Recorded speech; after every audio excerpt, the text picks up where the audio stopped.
Shalom Bapak Ibu, kembali bertemu di Gembala Menyapa minggu ini. Semua kiranya tetap berada dalam kondisi yang baik, semua tetap berada dalam kondisi yang sehat ya. Doa kita semua Bapak Ibu sampai dengan saat ini, karena pandemik masih saja belum pergi ya. Bapak Ibu, Gembala Menyapa minggu ini saya hendak mengajak sharing soal relasi saudara kandung. Bapak Ibu saudara-saudara pernah mendengar ada istilah banyak anak banyak rejeki. Bapak Ibu setuju nggak dengan itu? Banyak rejekinya nggak? Bagi Bapak Ibu yang mungkin punya banyak saudara kandung, ya semoga bukan hanya rezeki, tapi semoga banyak berkat. Bukan hanya soal harta benda, tapi ada kebahagiaan dan banyak hal lain di dalamnya. Saudara-saudara, bicara soal relasi saudara kandung, tak putus-putusnya begitu ya. Banyak cerita, relasi saudara kandung ini fluktuatif, selalu di atas, tapi selalu juga di bawah, ada ademnya, nggak kurang, tapi ya suasana memanasnya gitu ya. Semua rasa sudah kita lalui. Nah Bapak Ibu, saudara-saudara,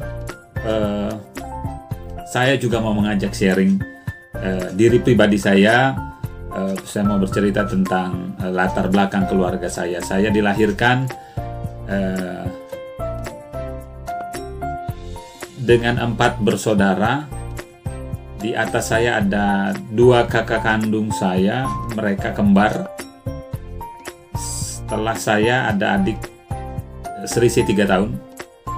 Di bawah saya, kami semuanya laki-laki Bapak Ibu. Kami semuanya laki-laki.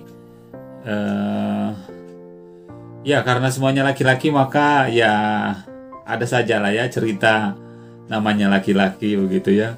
Ketika hal-hal tertentu mungkin kita tidak sejalan atau tidak sepakat, apalagi waktu masih kecil, itu sesuatu yang tidak bisa dihindari. Tapi kami bersyukur karena relasi kami sampai dengan saat ini sangat sehat, karena mungkin karena kami semua laki-laki di rumah, jadi kepekaannya jadi lebih tinggi. Karena satu dengan yang lain harus mengimbangi, karena tidak hanya satu anak, tidak hanya ada satu kepala di situ, tapi ada 4 kepala, ada 4 saudara kandung di situ. Maka secara tidak langsung atau secara natural, maka kami harus menyesuaikan satu dengan yang lain. Terlebih kami selisihnya nggak jauh-jauh gitu ya. Kakak saya ke saya selisihnya 3 tahun, saya ke adik saya selisihnya 3 tahun. Jadi kami bertumbuh bersama, sehingga lalu satu dengan yang lain harus saling mengimbangi, sehingga akhirnya terbentuk dengan sendirinya rasa di mana kami harus respect, harus menghargai satu dengan yang lain. Kami bersyukur ada dalam situasi tadi, sehingga akhirnya relasi saudara kandung kami sampai dengan saat ini masih terjaga dengan baik dan dengan sehat. Bapak Ibu, saya mau ngajak hal ini kita sharingkan karena tidak sedikit ada saudara kandung yang bahkan sudah bertahun-tahun tidak ada bahasa sedikit pun. Ada saudara kandung yang sampai dengan saat ini bahkan sudah tidak ada pertemuan. Ada saudara kandung yang sampai saat ini bahkan sudah memutus relasi persaudaraan. Menakutkan ya. Dan mereka satu rahim. Mereka dilahirkan dari satu kandungan dan satu rahim yang sama, yang sepatutnya menjadi pribadi-pribadi yang paling terdepan dalam menjaga satu dengan yang lain. Tetapi faktanya kan tidak selalu demikian. Kita harus akui bahwa relasi saudara kandung selalu berganti suasana ya. Acap kali tenang, tapi tidak sedikit juga kita harus akui ada beberapa momentum ketika suasana malah jadi tegang dan seterusnya. Nah Bapak Ibu saudara-saudara, panggilan kita semua adalah saling menjaga relasi persaudaraan ya. Kita harus akui banyak sekali tantangan itu.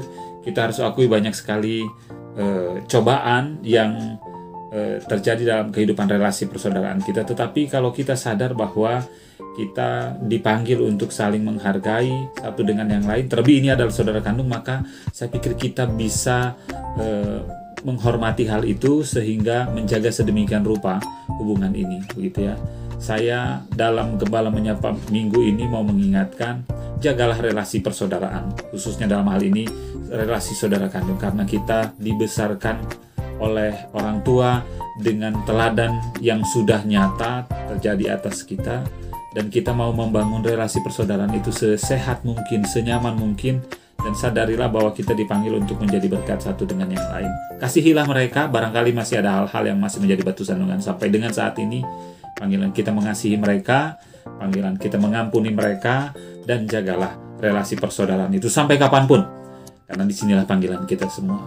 Semoga renungan singkat ini mengingatkan kita untuk semakin bersemangat menjaga relasi persaudaraan kita. Tuhan memberkati kita sekalian. Amin. Terima kasih Bapak Ibu.